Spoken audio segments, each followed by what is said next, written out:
Radiation machines కొత్తగా వచ్చినటువంటి వాటిని లీనియర్ యాక్సెలరేటర్స్ అంటామన్నమాట. ఈ లీనియర్ యాక్సెలరేటర్స్ మెషిన్స్లో వచ్చినటువంటి మార్పుల వల్ల మనకి ట్రీట్మెంట్ చేసే విధానాల్లో చాలా మార్పులు వచ్చాయి. అందులో అడ్వాన్స్డ్ టెక్నిక్స్లో మొట్టమొదటిది ఇంటెన్సిటీ మాడ్యులేటెడ్ రేడియేషన్ థెరపీ అంటాం. అంటే క్లుప్తంగా ఐఎంఆర్టీ అంటాం అన్నమాట.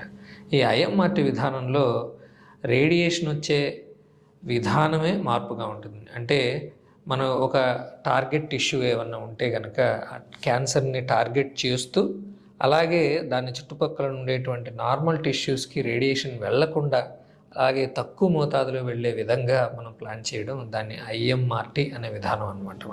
అంటే ఆ వచ్చే ఇంటెన్సిటీని మనం మాడ్యులేట్ చేస్తూ ఉంటాం కాబట్టి దాన్ని ఐఎంఆర్టీ అంటాం. ఈ ఐఎంఆర్టీలోనే ఇంకా అడ్వాన్స్డ్ టెక్నిక్స్ ర్యాపిడ్ ఆర్క్ అనేటువంటి టెక్నిక్, అలాగే ఐజీఆర్టీ ఇమేజ్ గైడెడ్ రేడియోథెరపీ